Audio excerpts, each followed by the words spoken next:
Isang unipormeng dapat sana'y simbolo ng kaligtasan ngunit naging kasuotan ng kadiliman. Magandang araw sa inyong lahat, maligayang pagbabalik sa ating espasyo ng mga kwentong humahamon sa ating pangunawa sa katarungan at sa kalikasan ng tao. Ngayon dadalhin namin kayo sa isang tahimik na hapon sa Laguna, isang hapong nagsimula sa karaniwang pag-uwi ng isang anak mula sa eskwelahan ngunit magtatapos sa isang sikretong sisira sa lahat.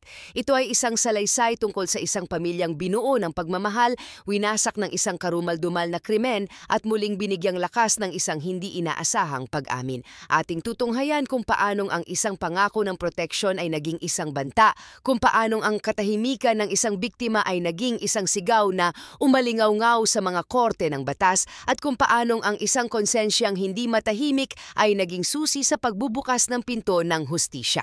Paano nga ba ang mga taong pinagkatiwalaan nating maging tagapagtanggol ay sila palang nagiging pinakamatinding banta sa ating buhay? Samahan ninyo kaming balikan ang masalimuot na kaso ni Jenica Ramirez, isang kwento ng pagkawala, paglaban at isang napakatinding paghahanap ng kapayapaan sa gitna ng unos. Ang hapon ng Mayo 2017 sa probinsya ng Laguna ay katulad lamang ng libu-libong hapon na nagdaan. Ang sikat ng araw ay nagsisimula ng humilig sa kanluran, nagbibigay ng ginintuang kulay sa mga palayan at sa pamilyar na daan na tinatahak araw-araw ng mga estudyanteng tulad ni Jenica Ramirez. Sa edad na 15 taon, si Jenica ay isang tipikal na dalagita.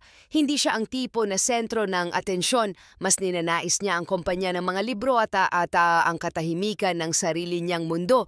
Ang kanyang pagiging mapag-isa at hindi palakibo ay hindi tanda ng kalungkutan, kundi ng isang malalim na pagkatao na kontento sa simpleng takbo ng buhay. Ang kanyang mundo ay binubuo ng eskwelahan, ng kanilang maliit na tahanan at ng pagmamahal ng kanyang mga magulang na sina Antonio at Crisanta bawat hapon. Ang kanyang pag-uwi ay isang ritual ng kapanatagan para sa kanila, isang hudyat na kompleto na naman ang kanilang pamilya.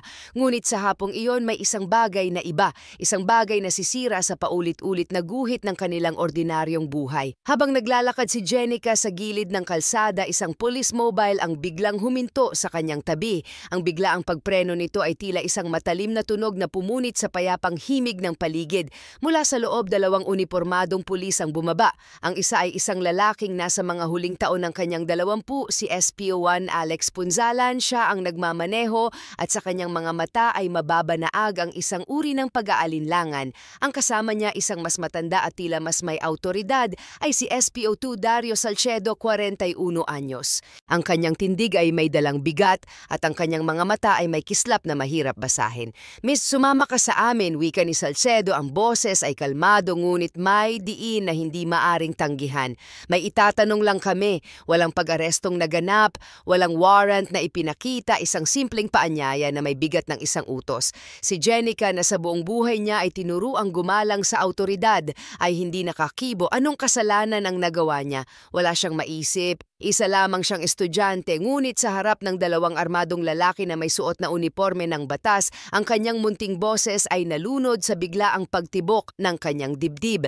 Puno ng kaba at pagtataka, pinilit siyang sumakay sa likod ng sasakyan. Ang pagsara ng pinto ay nagdulot ng isang matinis na tunog na tila naghuhudyat ng pagsasara rin ng kanyang kalayaan. Sa loob ng police mobile, ang hangin ay biglang bumigat. Ang pamilyar na amoy ng air freshener ay nahaluan ng tensyon. Si SPO1 Punzalan ay tahimik na bumalik sa manibela, ang mga mata ay nakatuon sa daan ngunit ang isip ay tila lumilipad sa ibang lugar. Si SPO2 Salcedo naman ay umupo sa passenger seat, lumingon sa likod at tiningnan si Jenica ng may ngisi. "May impormasyon kami," simula ni Salcedo, na sangkot ka raw sa pagbebenta ng iligal na droga.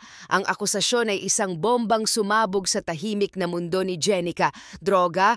Ang salitang iyon ay banyaga sa kanya, isang bagay na naririnig lang niya sa balita ngunit kailanman ay hindi naging bahagi ng kanyang realidad. "Hindi po totoo yan," mahina niyang sagot, ang boses ay nanginginig. "Nag-aaral lang po ako, wala po akong alam dyan." Ngunit ang kanyang pagtanggi ay tila hangin lamang na dumaan sa tainga ni Salcedo. Hindi ito isang interogasyon na naghahanap ng katotohanan, ito ay isang pagtatanghal na may nakasulat ng script. Habang umaandar ang sasakyan, napansin ni Jenica na hindi sila patungo sa direksyon ng presinto. Lumilihis sila sa pangunahing kalsada papasok sa isang daan na hindi pamilyar sa kanya, isang daan na nilalamon ng naglalakihang mga puno at nagiging mas liblib sa bawat metro. Ang kaba sa kanyang dibdib ay naging isang nag-aalab na takot. Tiningnan niya si Punzalan, naghahanap ng kahit anong senyales ng tulong, ngunit ang nakabababang opisyal ay nanatiling tikom ang bibig, ang mga kamay ay mahigpit na nakakapit sa manibela, tila ba isa ring bilanggo sa sitwasyong iyon. Ang usapan ay unti-unting nagbago. Mula sa mga tanong tungkol sa droga, ito ay nauwi sa mga birong may mali siya, sa mga salitang dumudungis sa kanyang pagkatao. Naramdaman ni Jenica na ang bitag ay nagsasara na. Ang mga salita ni Salcedo ay naging mga kamay na gumagapang sa kanyang pagkababae. Nang ihinto ni Punzalan ang sasakyan sa isang lugar na napapalibutan ng siksik na kakahuyan, kung saan ang tanging saksi ay ang mga puno at ang papalubog na araw, alam na ni Jenica na ang kanyang pinakamasamang bangungot ay magkakatotoo. Doon sa loob ng sasakyang dapat sana'y simbolo ng batas at kaayusan, ang batas ay walang awang nilapastangan. Ang kanyang mga pagpupumiglas ay walang nagawa laban sa lakas ng isang demonyong nagkubli sa uniforme. Ang kanyang mga sigaw ay kinain ng saradong bintana at ng katahimikan ng ilang na lugar. Habang nangyayari ang kahayupan na nakita niya sa rearview mirror ang mukha ni Punzalan, isang mukha ng pagkabigla, ng takot, ngunit ng kawalan ng aksyon. Ang kanyang pananahimik ay isang uri ng pagsang-ayon, isang pagtataksil na kasing sakit ng mismong krimen. Para kay Salcedo ang lahat ay tila natural, isang gawain na sanay na niyang isagawa ng walang bahid ng konsensya o pangamba. Matapos ang walang hanggang mga sandali ng pagdurusa, ang lahat ay natapos. Ngunit ang bangungot ay hindi pa tapos. Bago siya palabasin, isang banta ang iniwan ni Salcedo, mga salitang itinarakan sa kanyang isipan na parang punyal, huwag kang magsusumbong kung ayaw mong madamay ang pamilya mo. Ang pag-uwi ni Jenica sa kanilang bahay ay isang malabong panaginip. Ang katawan niya ay naroon, ngunit ang kanyang kaluluwa ay naiwan sa madilim na sulok ng kakahuyan na iyon. Si Salcedo pa mismo ang naghatid sa kanya at sa harap ng kanyang mga magulang, gumanap ito bilang isang bayani. Isang kwento ang kanyang binuo. Nasangkot daw si Jenica sa isang gulo malapit sa eskwelahan, kaya't siniguro lang nilang ligtas itong makauwi. May ngiti pa sa labi ni Salcedo habang nagpapaalam, isang ngingiting nagtatago ng pinakakari-marimarim na kasinungalingan. Hindi makatingin si Jenica sa kanyang mga magulang.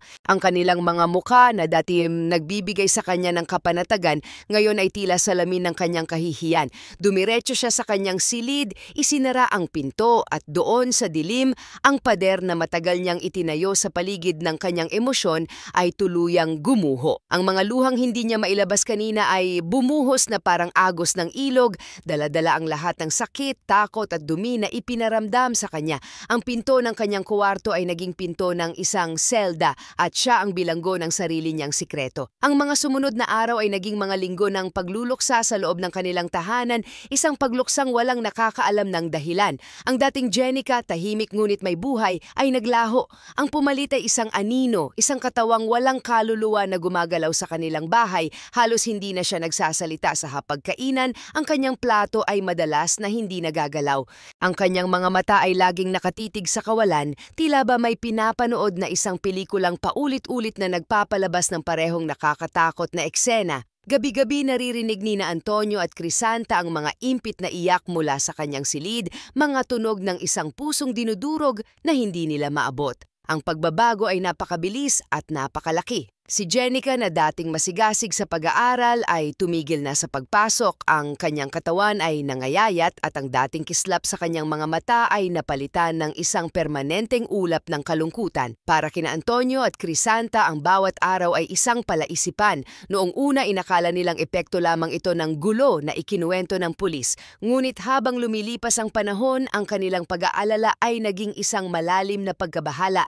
May mali, isang bagay na mas malalim at mas madilim kaysa sa isang simpleng away sa eskwelahan. Isang gabi habang ang katahimikan sa kanilang hapagkainan ay halos nakabibingi na, hindi na napigilan ni Antonio ang sarili. Ang makita ang kanyang kaisa-isang anak na unti-unting nalulusaw sa kanyang harapan ay isang parusang hindi niya matagalan. "Anak," mahinahon niyang tanong, ang boses ay puno ng pag-aalala at pagmamakaawa. "Ano ba talaga ang nangyari? Sabihin mo sa amin na nandito kami para sa'yo." Hindi agad sumagot si Jenica. Patuloy siyang nakayuko, ang mga luha ay nagsimula na namang mamuo sa kanyang mga mata. Ngunit ang titig ng kanyang ama, isang titig na hindi nang huhusga kundi nag-aalok ng kanlungan, ay dahan-dahang gumiba sa pader ng takot na matagal niyang itinayo. Ang bigat ng sikretong kanyang pasan-pasan ay naging napakabigat na para pasanin ng mag-isa.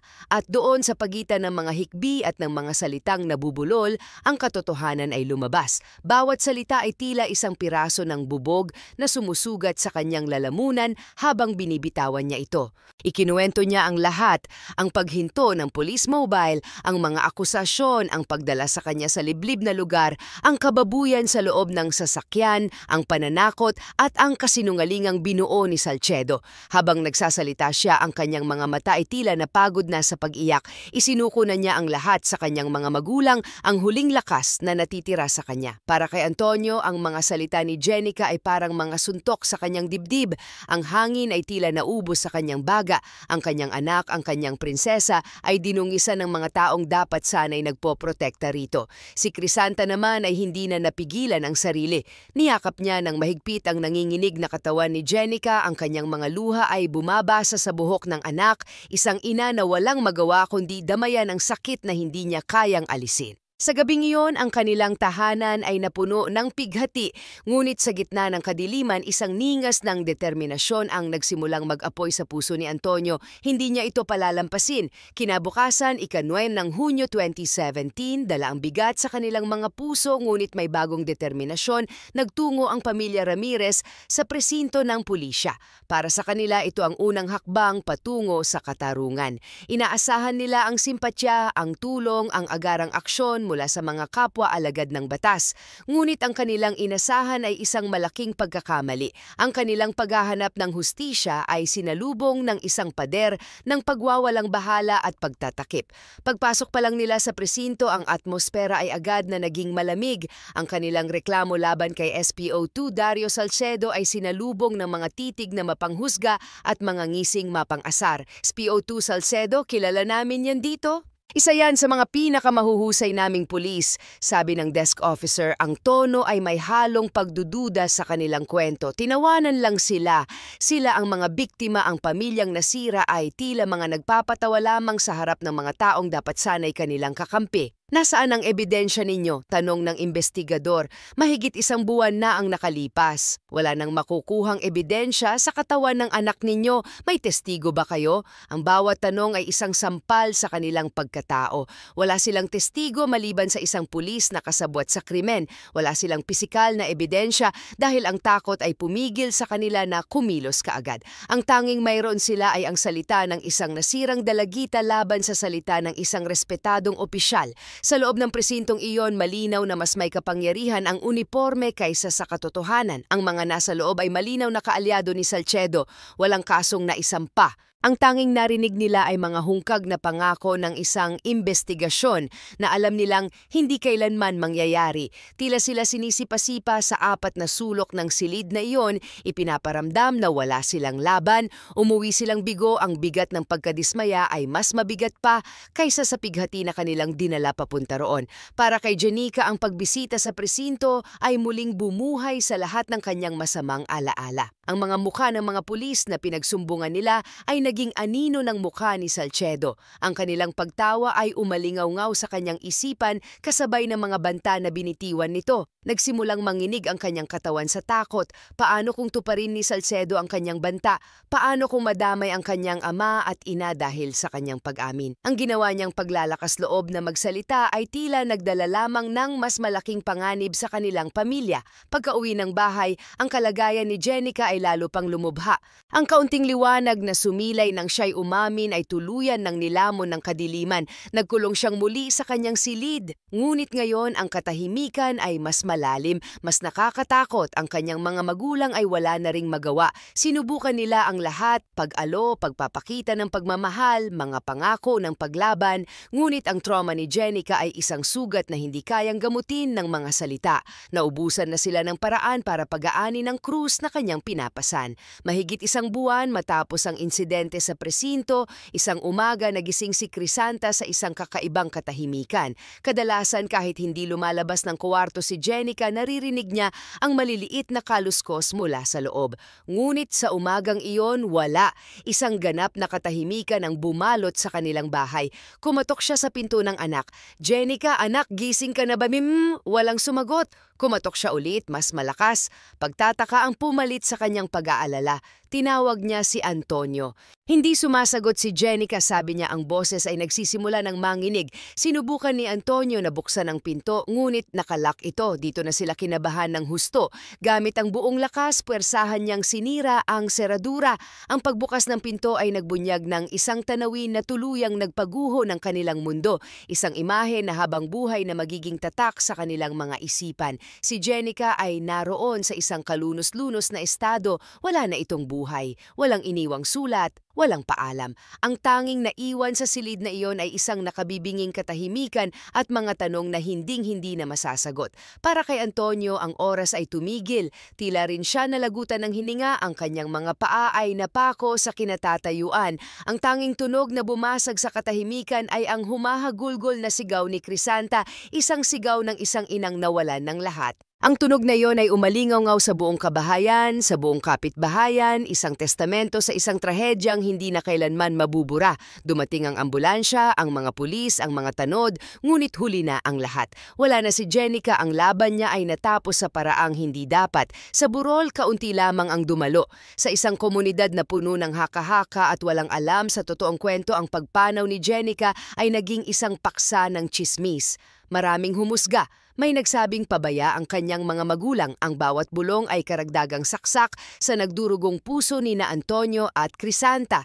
Ngunit para kay Antonio, ang bawat panghuhusga ay nagiging gasolina sa apoy ng kanyang determinasyon. Sa ibabaw ng kabaong ng kanyang anak, nangako siya, hindi dito nagtatapos ang lahat. Lalabas ang katotohanan, makakamit ni Jenica ang hustisya.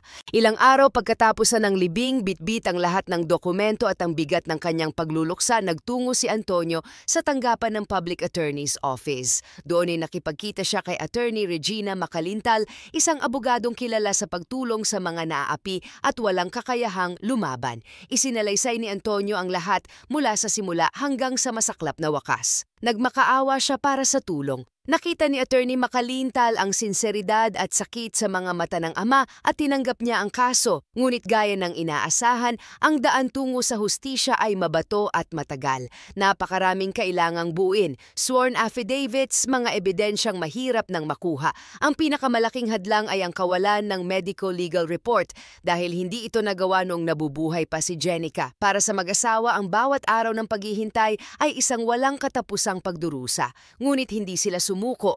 Lumipas ang mga araw na naging mga linggo at ang mga linggo ay naging mga buwan. Ang pag-asa ay tila isang maliit na kandila sa gitna ng isang malakas na bagyo, muntik-muntikan ng mamatay. Hanggang sa isang gabi noong Nobyembre 2017, isang katok sa pinto ang gumambala sa katahimikan ng tahanan ng mga Ramirez. Isang katok na babago sa takbo ng lahat. Pagbukas ni Antonio ng pinto, isang unipormadong pulis ang bumungad sa kanya. Ang mukha nito ay pamilyar. Ito ang mas batang pulis na kasama ni Salcedo. Nakayuko ito at bakas sa kanyang mukha ang isang halo ng pag-aalinlangan, takot at isang malalim na bigat. Ako po si SPO1 Alex Punzalan. Pagpapakilala niya, ang boses ay halos pabulong. Pwede po ba tayong mag-usap? Sa loob ng tahanan kung saan minsang nanirahan ang biktima ng kanilang krimen, nagsimulang lumabas ang katotohanang matagal nang kinikimkim. Sa pagitan ng mga paghingi ng tawad at ng mga luhang hindi mapigilan, inamin ni Punzalan ang lahat. Alam ko po ang nangyari, sabi niya. Nakita ko po ang ginawa ni Salcedo. Gabi-gabi, hindi po ako makatulog. Binabagabag po ako ng konsensya ko.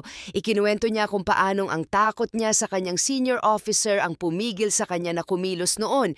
Ngunit ang imahe ni Jenica at ang balita ng pagkamatay nito ay isang multo na hindi siya tinantanan. Humingi siya ng tawad sa pamilya. Alam ko pong huli na ang lahat, dagdag niya, ngunit desidido po akong itama ang mali. Hindi sinisi ng mag-asawang Ramirez si Punzalan, sa halip sa gitna ng kanilang sakit, isang maliit na pasasalamat ang kanilang naramdaman. Ang pag-amin na ito bagamat masakit pakinggan ang unang sinag ng araw matapos ang isang napakahabang gabi. Nagawa nilang patawarin ang kanyang pagkukulang at nang gabi ring iyon nangako si SPO1 Punzalan na tetestigo siya laban kay Salcedo. Ibubunyag niya ang lahat para mapanagot ito sa batas. Ang pag-amin ni Punzalan ang naging simula ng pagulong ng katarungan. Ilang araw lamang ang lumipas, opisyal nang naisampa ang kaso laban kay SPO2 Dario Salcedo. Ang sworn statement ni Punzalan na nagsilbing pangunahing ebidensya ay sinuportahan pa ng isang napakahalagang bagay, isang kopya ng video mula sa dashcam ng police patrol na lihim na nakuha ni Punzalan. Bukod dito na-recover din ang mga palitan ng text messages sa pagitan ng dalawang pulis, mga mensaheng naglalaman ng mga detalye tungkol sa kanilang ginawa kay Jenica. Dahil pulis na mismo ang pangunahing testigo laban sa kapwa pulis, hindi na nagawang magbingi-bingihan ng Internal Affairs Service ng PNP. Pansamantalang inalis si Salcedo sa pwesto at inilagay sa restrictive custody. Ang pader na dating tila hindi magigiba ay nagsimula ng magkaroon ng mga bitak at habang umuusad ang investigasyon, isang panibagong biktima ang nagkaroon ng lakas ng loob na lumutang. Isang dalagang kapitbahay ni Salcedo halos kaedad ni Jenica. 2 taon na ang nakalipas mula nang siya rin ay mabiktima ng pambababoy at pananakot ng pulis. Ang kanyang katahimikan noon ay bunsod ng takot, ngunit nang malaman niyang may ibang lumalaban, nahanap niya ang kanyang boses, ang kanyang testimonya ay lalong nagpatibay sa kaso. Ipinapakita na ang ginawa kay Jenica ay hindi isang isoladong insidente kundi isang pattern ng pag-abuso ng isang taong nagtatago sa likod ng kanyang badge. Lumitaw din na may mga dati ng administrative cases si Salcedo na natabunan lamang dahil sa kanyang mga koneksyon. Dumating ang araw ng paglilitis noong Abril 2019. Sa isang sulok ng courtroom, magkatabing nakaupo sina Antonio at Crisanta. Ang bawat salitang binibitawan ng mga testigo ni Punzalan ng samasinle ng isa pang biktima ay tila mga martilyong pumupukpok sa kabaong ng kasinungalingan ni Salcedo. Si Salcedo, na halata ang kaba sa muka, ay patuloy na tumututol, ngunit ang bigat ng mga ebidensya, ang video, ang text messages, ang dalawang magkahiwalay ngunit magkatugmang testimonya ay hindi niya kayang takasan. Ang kapangyarihang dati niyang inabuso ay wala ng silbi sa loob ng korte. Ngayon siya na ang sinisingil ng hustisya. Matapos ang ilang buwang paglilitis, ibinaba ang hatol. Guilty si SPO2 Dario Salcedo ay napatunayang nagkasala sa patong-patong na kaso ng panghahalay, obstruction of justice at grave abuse of authority. Ang sentensya, reclusion perpetua o habang buhay na pagkakakulong. Sa sandaling iyon, isang halo ng emosyon ang bumalot kina Antonio at Crisanta. Mayroong kaginhawaan ngunit walang kagalakan. Alam nilang ang hatol na ito ay hindi na maibabalik pa ang buhay ng kanilang kaisa-isang anak. Ngunit sa kanilang mga puso, umaasa sila na kung nasaan man si Jenica, sa wakas ay natagpuan na nito ang kapayapaan. Ang kwento ni Jenica Ramirez ay isang masakit na paalala sa isang masalimuot na katotohanan na minsan ang mga taong inaasahan nating maging tagapag-alaga ay sila pa ang nagiging dahilan ng ating kapahamakan. Ito ay isang testamento sa kung gaano kadaling abusuhin ang kapangyarihan kapag ito ay napupunta sa maling mga kamay. Ngunit sa kabilang banda, ang kwentong ito ay nagpapaalala rin sa atin ng di matatawarang lakas na matatagpuan sa pagmamahal ng isang pamilya, sa katapangan ng isang taong piniling itama ang kanyang pagkakamali at sa kahalagahan ng pagiging bukas sa isa't isa. Kung hindi dahil sa pag-amin ni Jenica sa kanyang mga magulang, kung hindi dahil sa kanilang walang sawang paglaban at kung hindi dahil sa konsensya ni SPO1 Punzalan, ang kaso ni SPO2 Salcedo ay maaaring isa lamang sa maraming kwentong na natiling nakatago sa dilim. Ang hustisya para kay Jenica ay hindi na ibalik ang kanyang buhay, ngunit binigyan nito ng boses ang kanyang katahimikan at nagsilbing isang malakas na mensahe na walang krimen ang mananatiling lihim magpakailanman.